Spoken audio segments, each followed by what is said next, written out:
selamat sore. Selamat sore Mbak Nisa. Terima kasih sudah menghubungi Ibu kembali walaupun secara virtual ya Mbak Nisa. Sekarang apa yang Mbak Nisa rasakan? Yang saya rasakan itu saya sekarang merasa tertekan akhir-akhir ini Bu, karena tugas saya itu makin banyak. Belum lagi tekanan dari orang tua, saya jadi gampang marah, susah tidur, dan ngerasa capek terus. Terima kasih Mbak Nisa udah jujur.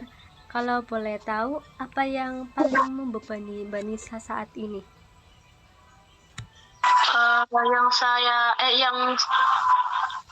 Yang paling membebani di saya itu tugas kuliah Bu, yang sangat amat banyak. Saya juga punya standar tinggi sama diri sendiri. Jadi kalau nilai saya jelek, saya langsung nyalain diri sendiri. Jadi selain beban tugas, Mbak Nisa juga menuntut diri untuk selalu sempurna ya? Iya Bu, itu rasanya kayak saya tuh gagal. Itu berarti saya nggak berguna. Iya, terima kasih Mbak Nisa udah mau berbagi cerita. Sekarang Ibu ingin bantu untuk Mbak Nisa mengenali pikiran-pikiran negatif itu dan mencoba untuk melihatnya dari sudut pandang yang lebih realistis dan sehat. Kita akan mulai dengan mengenali pikiran otomatis Mbak Nisa saat Mbak Nisa merasa tertekan ya. Apakah Mbak Nisa setuju? Saya setuju sih Bu. Saya juga pengen belajar supaya bisa tenang dan gak terlalu stres. Baik Mbak Nisa, kita sempat membahas tentang tekanan akademik yang Mbak Nisa alami dan pikiran negatif yang sering muncul ya. Mbak Nisa juga bilang ingin mencoba mencatat pikiran-pikiran itu. Gimana? Sempat Mbak Nisa catat selama seminggu ini? Ya, saya itu sempat nulis beberapa Bu. Misalnya pas saya nggak sempat nyelesain beberapa tugas di tepat waktu, saya itu langsung mikir gini, saya banget ya, pasti dosen kecewa. Itu bikin saya itu merasa mas. Jadi sudah mencatat dan membagikannya ya Mbak Nisa. Dari catatan itu kita bisa mulai mengenali distori kognitif yang muncul. Contohnya kalimat seperti yang Mbak Nisa ucapkan tadi, saya butuh banget, itu termasuk dalam labeling atau pelabelan negatif terhadap diri sendiri ya Mbak Nisa. Padahal satu tugas yang belum selesai tidak menentukan Mbak Nisa secara keseluruhan kan? Iya sih Bu, saya juga sadar kalau saya itu suka ngejudge diri sendiri terlalu keras. Nah, sekarang kita coba ubah pikiran itu jadi lebih realistis. Misalnya dari saya butuh banget bisa jadi kalimat saya memang belum menyelesaikan tugas ini, tetapi saya masih punya waktu dan bisa minta bantuan kalau perlu. Gimana rasanya kalau kalimat itu yang Mbak Nisa pakai? Lebih lega sedikit sih Bu, rasanya itu nggak seberat yang saya pikirkan, kayak ada harapan gitu. Bagus Mbak Nisa, itu salah satu bentuk restrukturisasi kognitif, yaitu mengganti pikiran irasional dengan yang lebih seimbang. Kalau Mbak Nisa terus latihan ini, pelan-pelan Mbak Nisa akan terbiasa lebih objektif menilai situasi. Tapi itu terkadang saya juga merasa malas tuh buat ngerjain. Ya, terus malah makin stres karena sering menunda-nunda. Itu hal yang umum terjadi Mbak Nisa. Kita bisa kombinasikan CBT dengan teknik behavioral activation, yaitu membuat aktivitas kecil yang bisa mendorong Mbak Nisa bertindak meskipun moodnya sedang turun. Misalnya Mbak Nisa mulai dari nulis daftar tugas selama 10 menit saja. Setelah itu baru mulai satu persatu. Oke Bu, jadi ini kita nggak, oke Bu, jadi aku itu nggak harus langsung nyelesain semua kan, tapi mulai aja dulu. Betul Mbak Nisa, fokus ke proses bukan hasil. Itu bisa mengurangi beban mental Mbak Nisa. Selain itu, Mbak Nisa bisa coba teknik relaksasi seperti nafas diafragma sebelum mulai belajar supaya tubuh Mbak Nisa itu lebih tenang. Aku tertarik sih Bu, mungkin aku akan mencobanya itu. Kadang pas udah cemas, badan ikut tegang semua. Kita bisa praktik sebentar sekarang Mbak Nisa. Coba Mbak Nisa duduk dengan nyaman, tarik nafas dalam lewat hidung selama 4 hitungan, tahan 4 hitungan, lalu hembuskan lewat mulut selama 6 hitungan. Mbak Nisa bisa melakukan itu 3 kali. Gimana rasanya Mbak Nisa? Rasanya badan saya bisa lebih ringan Bu. Saya juga baru sadar kalau selama ini nafas saya pendek pas lagi panik. Itu tanda bahwa tubuh Mbak Nisa merespon stres. Dengan latihan ini Mbak Nisa bantu otak dan tubuh Mbak Nisa lebih tenang. Bisa Mbak Nisa ulangi kapanpun, misal Mbak Nisa merasa panik atau overwhelmed.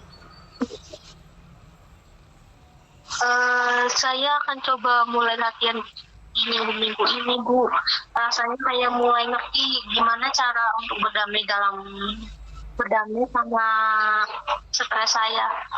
Itu langkah yang besar Mbak Nisa, dan saya apresiasi usahanya Mbak Nisa.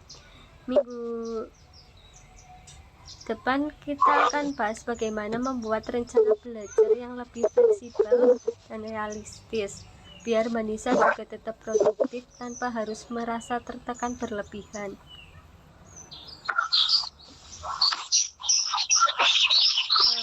Dari latihan pernapasan dan perubahan pola pikir yang bisa lakukan, apa sih hal yang paling terasa perubahannya sejauh ini?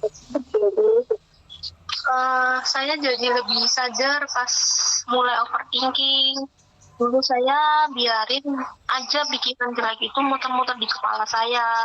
Sekarang malah saya mulai bisa bedain mana yang fakta, mana yang cuma sekedar asumsi saja. Itu kemajuan yang bagus ya Mbak Nisa. Kesadaran itu penting banget sebagai langkah awal mengendalikan stres. Sekarang kita coba masuk ke bagian manajemen waktu.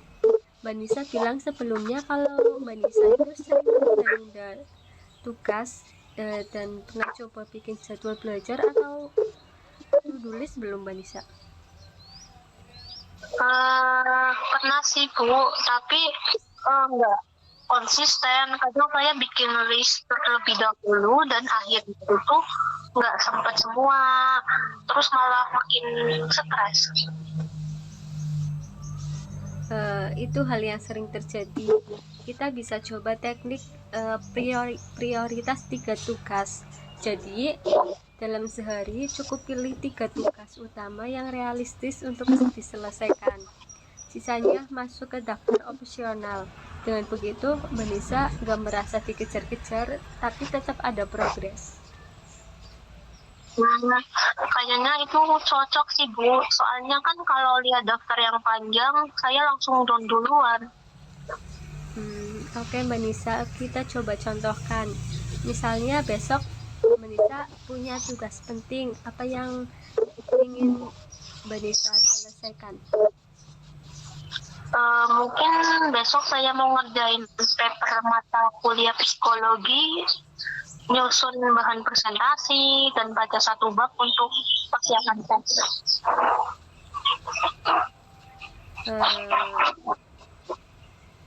Bagus Mbak Nisa. Sekarang urutkan berdasarkan prioritas dan energi Mbak Nisa. Mana yang paling mendesak dan butuh konsentrasi tinggi?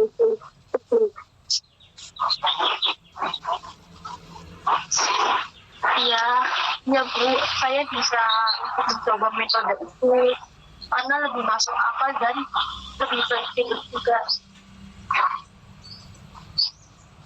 Di sih kon gobel. Kayaknya paper dulu, go. Ih.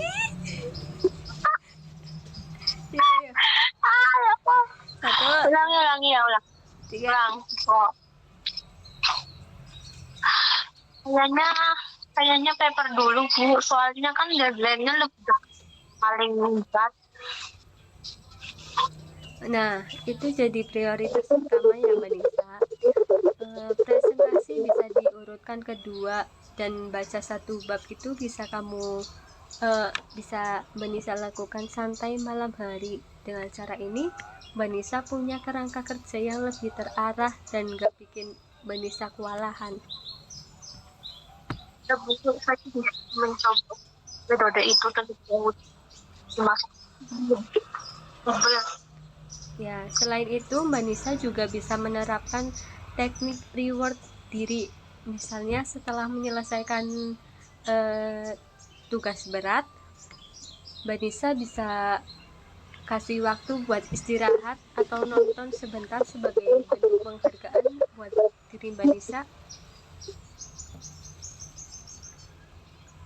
Wah, itu kelihatan menarik ya Bu, karena saya jarang banget untuk mengapresiasi. Biasanya saya selalu nyalain diri sendiri. Nah, menghargai diri sendiri itu juga bagian penting dari proses pemulihan stres Mbak Nisa. Sekecil apapun progres yang Mbak Nisa buat, itu tetap layak diapresiasi. Sekarang saya merasa punya lebih banyak kendali Bu. Walau tekanan akademik tetap ada, tapi saya tahu pesannya untuk cepat. Itu yang paling penting Mbak Nisa. Mbak Nisa gak menghilangkan masalah, tapi Mbak Nisa belajar menghadapi dan menyesuaikan diri. Konseling ini bukan soal solusi instan Mbak Nisa, tapi proses tumbuh lewat kesadaran dan latihan. Menurut saya merasa jauh lebih baik sekarang. Rasanya kayak dikasih alat buat satu hidup saya sendiri, bukan lagi dikuasai atau dikuasai oleh stres. Baik, terima kasih Mbak Nisa sudah terbuka sepanjang sesi ini. Semua progres datang dari usaha Mbak Nisa sendiri, dan jangan lupa semua yang Mbak Nisa pelajari hari ini bisa Mbak Nisa teruskan dan kembangkan sesuai ritme dan kebutuhan Mbak Nisa. Oke Bu, terima kasih. Untuk apakah ini udah selesai atau sesi selanjutnya? Nanti ada sesi selanjutnya minggu depan. Waktunya menyesuaikan dari Mbak Nisa saja. Maunya kapan? Mungkin untuk sesi selanjutnya itu minggu depan yang sama aja Bu. Baik. Kalau begitu minggu depan hari Selasa jam 10 pagi ya Mbak Nisa. Untuk selanjutnya itu bisa melalui Zoom lagi atau gimana? Iya, kita melalui Zoom lagi Mbak Nisa. Terima kasih. Ya, sama-sama Mbak Nisa. Untuk sesi ini Ibu sudahi ya. Mohon maaf apabila ada kesalahan kata dari Ibu. Wabillahi taufiq wal hidayah. Assalamualaikum warahmatullahi wabarakatuh. Assalamualaikum warahmatullahi wabarakatuh.